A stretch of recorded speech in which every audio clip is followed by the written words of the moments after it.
أعوذ بالله من الشيطان الرجيم. بسم الله الرحمن الرحيم. سيقول السفهاء من الناس ما ولاهم عن قبلتهم التي كانوا عليها قل لله المشرق والمغرب يهدي من يشاء إلى صراط مستقيم. وكذلك جعلناكم أمة وسطا لتكونوا شهداء على الناس ويكون الرسول عليكم شهيدا وما جعلنا القبلة التي كنت عليها إلا لنعلم من يتبع الرسول ممن ينقلب على عقبيه وإن كانت لكبيرة إلا على الذين هدى الله وما كان الله ليطيع إيمانكم إن الله بالناس لرؤوف رحيم. قد نرى تقلب وجهك في السماء فلنولينك قبلة ترضاها فول وجهك شطر المسجد الحرام وحيث ما كنتم فولوا وجوهكم شطره وإن الذين أوتوا الكتاب ليعلمون أنه الحق من ربهم وما الله بغافل عما يعملون. ولئن أتيت الذين أوتوا الكتاب بكل آية ما تبعوا قبلتك وما أنت بتابع قبلتهم وما بعضهم بتابع قبلة بعض ولئن اتبعت أهواءهم من بعد ما جاءك من العلم إنك إذا لمن الظالمين. الذين آتيناهم الكتاب يعرفونه كما يعرفون أبناءهم وإن فريقا منهم ليكتمون الحق وهم يعلمون.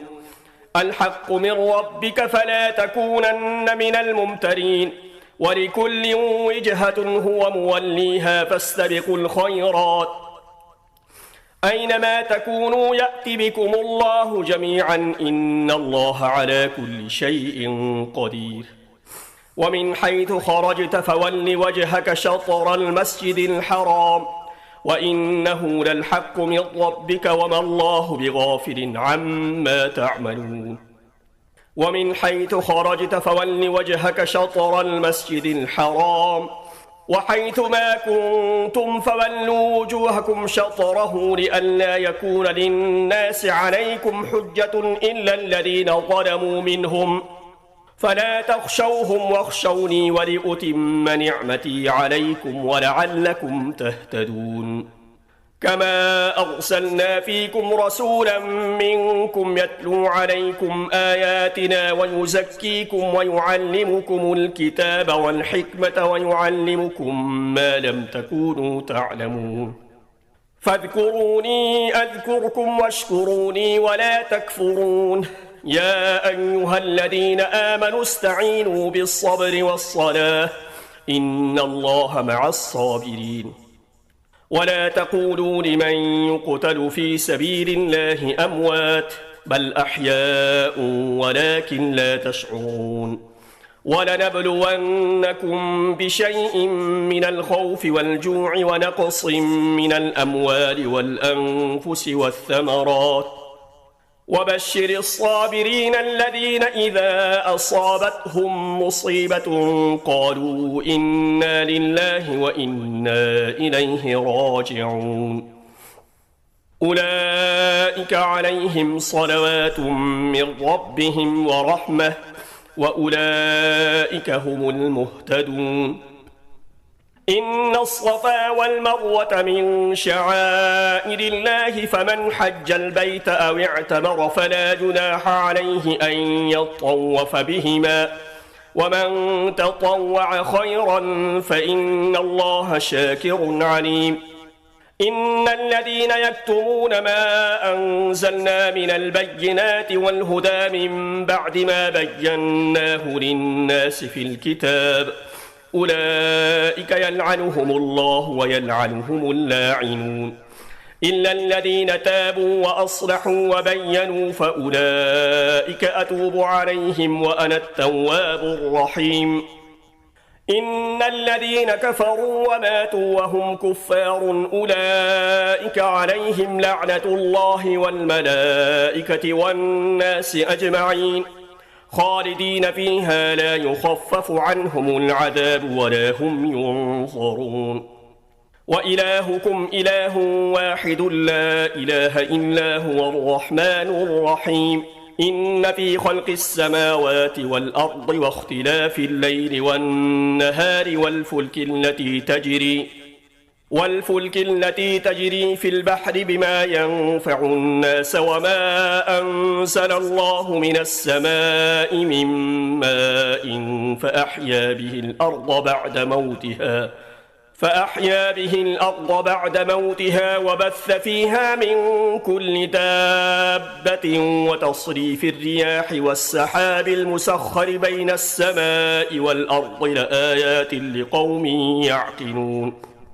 ومن الناس من يتخذ من دون الله أندادا يحبونهم كحب الله والذين آمنوا أشد حبا لله ولو يرى الذين ظلموا إذ يرون العذاب أن القوة لله جميعا وأن الله شديد العذاب إذ تبطأ الذين اتبعوا من الذين اتبعوا ورأوا العذاب وتقطعت بهم الأسباب وقال الذين اتبعوا لو أن لنا كرة فنتبطأ منهم كما تبطأوا منا كذلك يريهم الله أعمالهم حسرات عليهم وما هم بخارجين من النار يا أيها الناس كلوا مما في الأرض حلالا طيبا ولا تتبعوا خطوات الشيطان إنه لكم عدو مبين إنما يأمركم بالسوء والفحشاء وأن تقولوا على الله ما لا تعلمون وإذا قيل لهم اتبعوا ما أنزل الله قالوا بل نتبع ما ألفينا عليه آباءنا أولو كان آباؤهم لا يعقلون شيئا ولا يهتدون ومثل الذين كفروا كمثل الذي ينعق بما لا يسمع إلا دعاء ونداء صم بكم عمي فهم لا يعقلون يا أيها الذين آمنوا كلوا من طيبات ما رزقناكم واشكروا لله إن كنتم إياه تعبدون إنما حرم عليكم الميتة والدم ولحم الخنزير وما أهل به لغير الله فمن اضطر غير باغ ولا عاد فلا إثم عليه إن الله غفور رحيم إن الذين يكتمون ما أنزل الله من الكتاب ويشترون به ثمنا قليلا أولئك ما يأكلون في بطونهم إلا النار ولا يكلمهم الله يوم القيامة ولا يزكيهم ولهم عذاب أليم أولئك الذين اشتروا الضلالة بالهدى والعذاب بالمغفرة فما أصبرهم على النار ذلك بأن الله نزل الكتاب بالحق وإن الذين اختلفوا في الكتاب لفي شقاق بعيد ليس البر أن تولوا وجوهكم قبل المشرق والمغرب ولكن البر من آمن بالله واليوم الآخر والملائكة والكتاب والنبيين وآتى المال على حبه ذوي القربى واليتامى والمساكين وابن السبيل والسائلين وفي الرقاب وأقام الصلاة وآتى الزكاة والموفون بعهدهم إذا عاهدوا والصابرين في البأساء والضراء وحين البأس أولئك الذين صدقوا وأولئك هم المتقون يا أيها الذين آمنوا كتب عليكم القصاص في القتلى الحر بالحر والعبد بالعبد والأنثى بالأنثى، فمن عفي له من أخيه شيء فاتباع بالمعروف وأداء إليه بإحسان، ذلك تخفيف من ربكم ورحمة، فمن اعتدى بعد ذلك فله عذاب أليم. ولكم في القصاص حياة يا أولي الألباب لعلكم تتقون. كتب عليكم إذا حضر أحدكم الموت إن ترك خيرا الوصية للوالدين والأقربين بالمعروف حقا على المتقين، فمن بدله بعدما سمعه فإنما إثمه على الذين يبدلونه، إن الله سميع عليم. فمن خاف من موص جنفا أو إثما فأصلح بينهم فلا إثم عليه، إن الله غفور رحيم. يا أيها الذين آمنوا كتب عليكم الصيام كما كتب على الذين من قبلكم لعلكم تتقون، أياما معدودات، فمن كان منكم مريضا أو على سفر فعدة من أيام أخر، وعلى الذين يطيقونه فدية طعام مسكين، فمن تطوع خيرا فهو خير له، وأن تصوموا خير لكم إن كنتم تعلمون. شهر رمضان الذي أنزل فيه القرآن هدى للناس وبينات من الهدى والفرقان، فمن شهد منكم الشهر فليصمه، ومن كان مريضا أو على سفر فعدة من أيام أخر، يريد الله بكم اليسر ولا يريد بكم العسر ولتكملوا العدة ولتكبروا الله على ما هداكم ولعلكم تشكرون. وإذا سألك عبادي عني فإني قريب أجيب دعوة الداع إذا دعاني فليستجيبوا لي وليؤمنوا بي لعلهم يرشدون. أحل لكم ليلة الصيام الرفث إلى نسائكم هن لباس لكم وأنتم لباس لهن، علم الله أنكم كنتم تختانون أنفسكم فتاب عليكم وعفى عنكم، فالآن باشروهن وابتغوا ما كتب الله لكم وكلوا واشربوا حتى يتبين لكم الخيط الأبيض من الخيط الأسود من الفجر، ثم أتموا الصيام إلى الليل ولا تباشروهن وأنتم عاكفون في المساجد، تلك حدود الله فلا تقربوها، كذلك يبين الله آياته للناس لعلهم يتقون. ولا تأكلوا أموالكم بينكم بالباطل وتدلوا بها إلى الحكام لتأكلوا فريقا من أموال الناس بالإثم وأنتم تعلمون.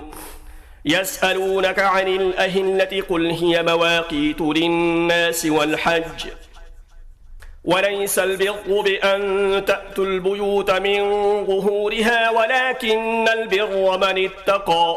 وأتوا البيوت من أبوابها واتقوا الله لعلكم تفلحون. وقاتلوا في سبيل الله الذين يقاتلونكم ولا تعتدوا، إن الله لا يحب المعتدين. وقتلوهم حيث ثقفتموهم وأخرجوهم من حيث أخرجوكم، والفتنة أشد من القتل، ولا تقاتلوهم عند المسجد الحرام حتى يقاتلوكم فيه، فإن قاتلوكم فاقتلوهم كذلك جزاء الكافرين، فإن انتهوا فإن الله غفور رحيم. وقاتلوهم حتى لا تكون فتنة ويكون الدين لله، فإن انتهوا فلا عدوان إلا على الظالمين. الشهر الحرام بالشهر الحرام والحرمات قصاص، فمن اعتدى عليكم فاعتدوا عليه بمثل ما اعتدى عليكم واتقوا الله واعلموا أن الله مع المتقين وأنفقوا في سبيل الله ولا تلقوا بأيديكم إلى التهلكة وأحسنوا إن الله يحب المحسنين وأتموا الحج والعمرة لله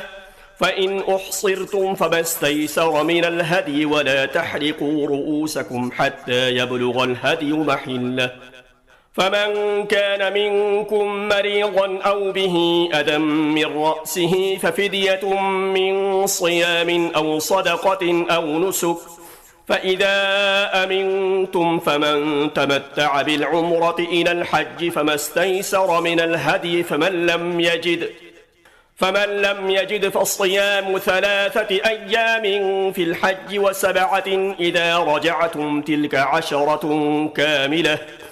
ذلك لمن لم يكن أهله حاضر المسجد الحرام واتقوا الله واعلموا أن الله شديد العقاب الحج أشهر معلومات فمن فرض فيهن الحج فلا رفث ولا فسوق ولا جدال في الحج وما تفعلوا من خير يعلمه الله وتزودوا فإن خير الزاد التقوى واتقون يا أولي الألباب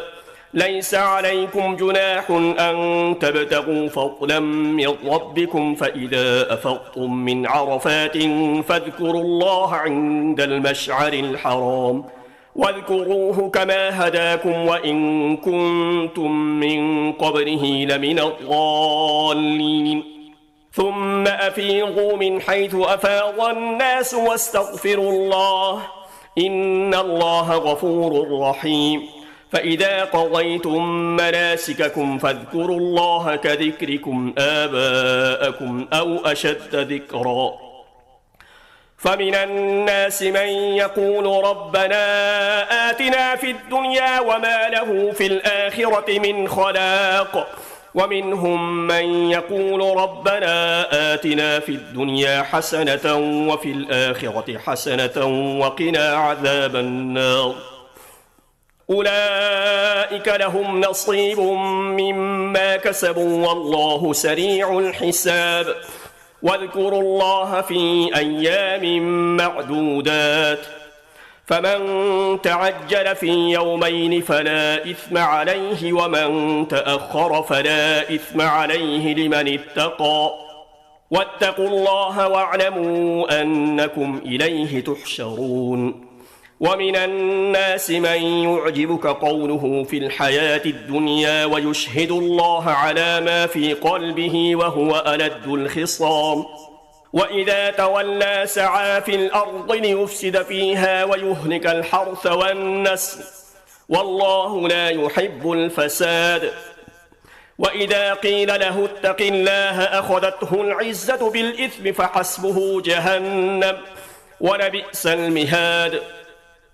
ومن الناس من يشري نفسه ابتغاء مرضات الله والله رؤوف بالعباد يا أيها الذين آمنوا ادخلوا في السلم كافة ولا تتبعوا خطوات الشيطان إنه لكم عدو مبين فإن زللتم من بعد ما جاءتكم البينات فاعلموا أن الله عزيز حكيم هل ينظرون إلا أن يأتيهم الله في ظلل من الغمام والملائكة وقضي الأمر وإلى الله ترجع الأمور سل بني إسرائيل كم آتيناهم من آية بينة ومن يبدل نعمة الله من بعد ما جاءته فإن الله شديد العقاب زين للذين كفروا الحياة الدنيا ويسخرون من الذين آمنوا والذين اتقوا فوقهم يوم القيامة والله يرزق من يشاء بغير حساب كان الناس أمة واحدة فبعث الله النبيين مبشرين ومنذرين وأنزل معهم الكتاب بالحق ليحكم بين الناس فيما اختلفوا فيه وما اختلف فيه إلا الذين أوتوه من بعد ما جاءتهم البينات بغيا بينهم فهدى الله الذين آمنوا لما اختلفوا فيه من الحق بإذنه والله يهدي من يشاء إلى صراط مستقيم أم حسبتم أن تدخلوا الجنة ولما يأتكم مثل الذين خلوا من قبلكم مستهم البأساء والضراء وزلزلوا حتى يقول الرسول والذين آمنوا معه متى نصر الله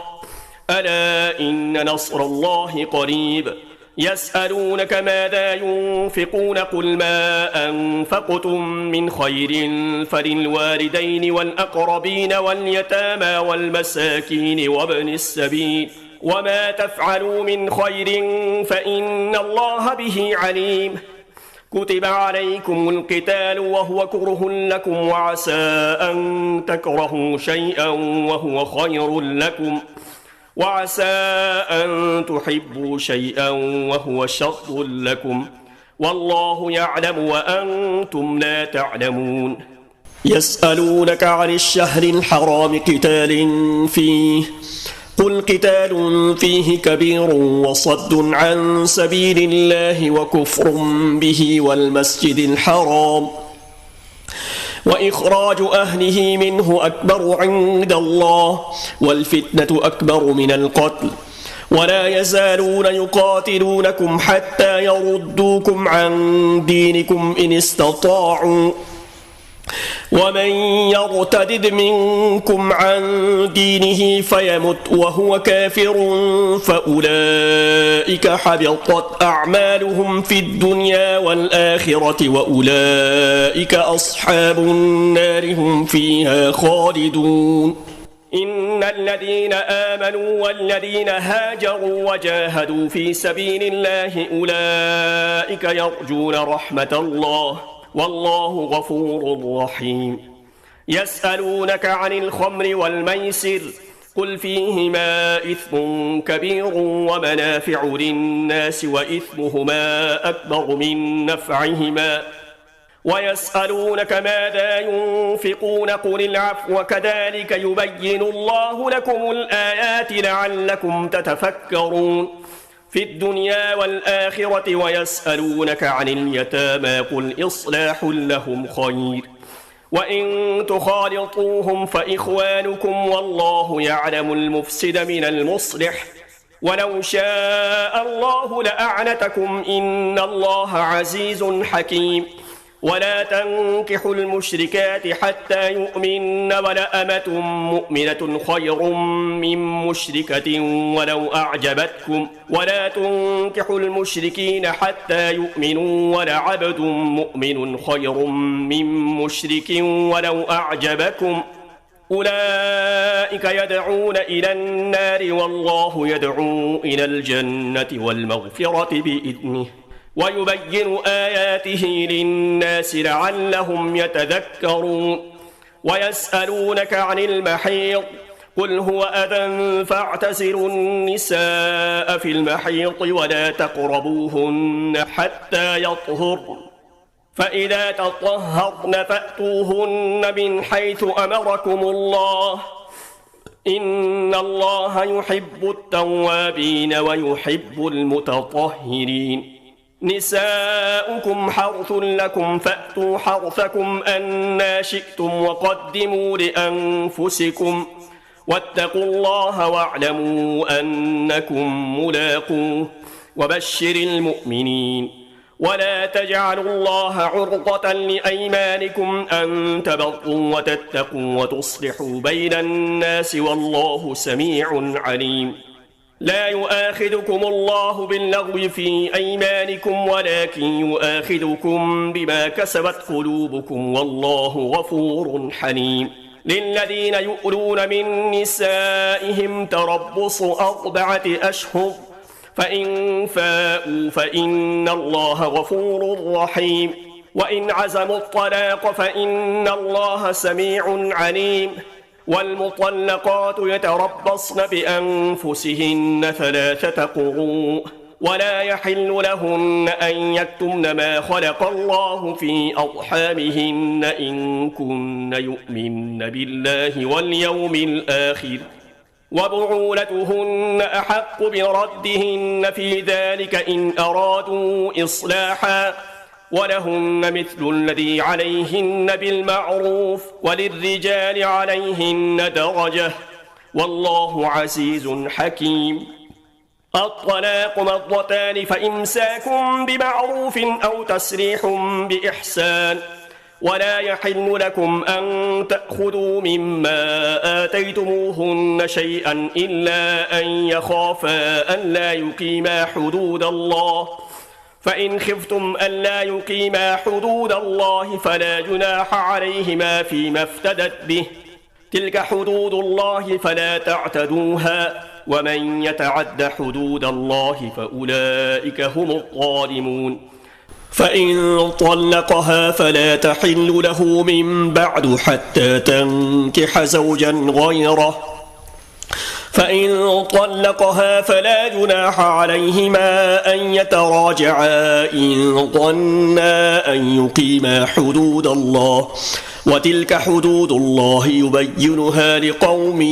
يعلمون. وإذا طلقتم النساء فبلغن أجلهن فأمسكوهن بمعروف أو سرحوهن بمعروف ولا تمسكوهن ضرارا لتعتدوا ومن يفعل ذلك فقد ظلم نفسه ولا تتخذوا آيات الله هزوا واذكروا نعمة الله عليكم وما أنزل عليكم من الكتاب والحكمة يعظكم به واتقوا الله واعلموا أن الله بكل شيء عليم. وإذا طلقتم النساء فبلغن أجلهن فلا تعضلوهن أن ينكحن أزواجهن إذا تراضوا بينهم بالمعروف ذلك يوعظ به من كان منكم يؤمن بالله واليوم الآخر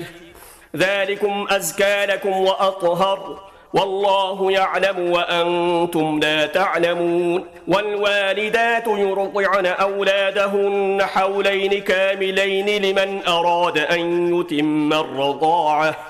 وعلى المولود له رزقهن وكسوتهن بالمعروف لا تكلف نفس إلا وسعها لا تضار والدة بولدها ولا مولود له بولده وعلى الوارث مثل ذلك فإن أرادا فصالا عن تراض منهما وتشاور فلا جناح عليهما وإن أردتم أن تسترضعوا أولادكم فلا جناح عليكم إذا سلمتم ما آتيتم بالمعروف واتقوا الله واعلموا أن الله بما تعملون بصير. والذين يتوفون منكم ويذرون أزواجا يتربصن بأنفسهن 4 أشهر و10 فإذا بلغن أجلهن فلا جناح عليكم فيما فعلن في أنفسهن بالمعروف والله بما تعملون خبير. ولا جناح عليكم فيما عرضتم به من خطبة النساء أو أكننتم في أنفسكم علم الله أنكم ستذكرونهن ولكن لا تواعدوهن سرا إلا أن تقولوا قولا معروفا ولا تعزموا عقدة النكاح حتى يبلغ الكتاب أجله واعلموا أن الله يعلم ما في أنفسكم فاحذروه واعلموا أن الله غفور حليم. لا جناح عليكم إن طلقتم النساء ما لم تمسوهن أو تفرضوا لهن فريضة ومتعوهن على الموسع قدره وعلى المقتر قدره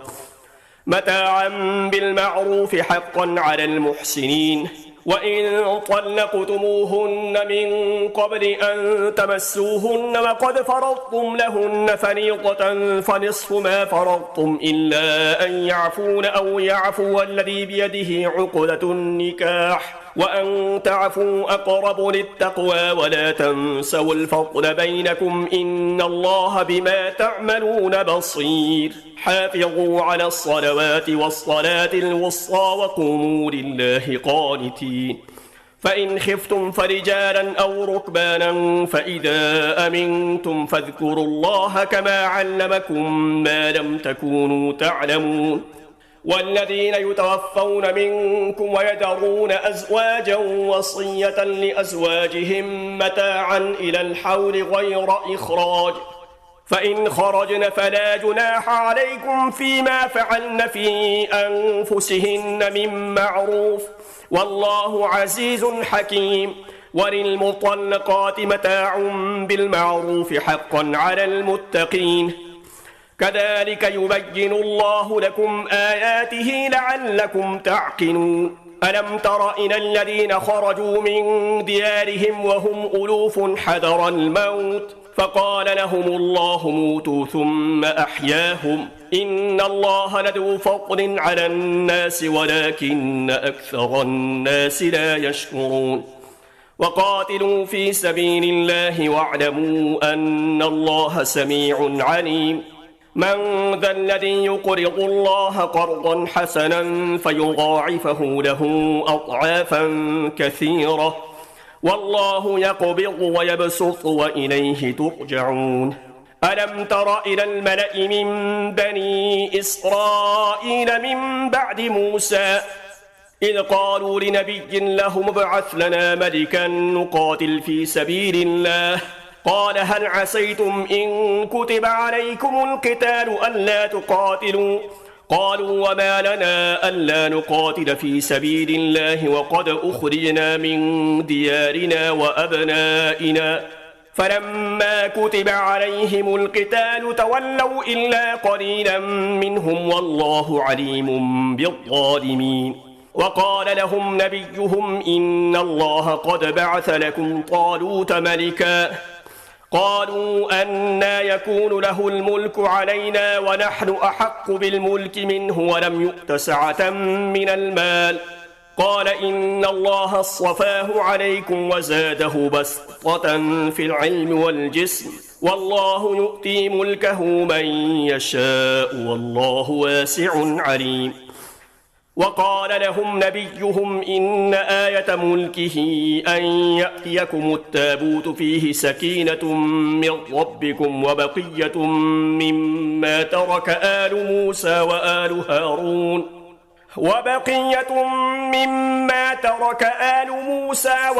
هارون تحمله الملائكة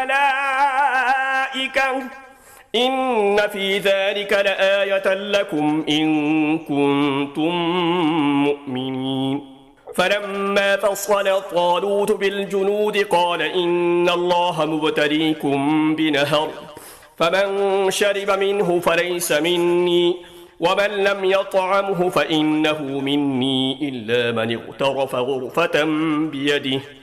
فشربوا منه إلا قليلا منهم فلما جاوزه هو والذين آمنوا معه قالوا لا طاقة لنا اليوم بجالوت وجنوده قال الذين يظنون أنهم ملاقوا الله كم من فئة قليلة غلبت فئة كثيرة بإذن الله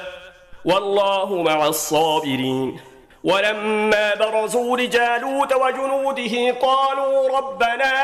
أفرغ علينا صبرا وثبت أقدامنا وانصرنا على القوم الكافرين فهزموهم بإذن الله وقتل داود جالوت وآتاه الله الملك والحكمة وعلمه مما يشاء ولولا دفع الله الناس بعضهم ببعض لفسدت الأرض ولكن الله ذو فضل على العالمين. تلك آيات الله نتلوها عليك بالحق وإنك لمن المرسلين صدق الله العظيم.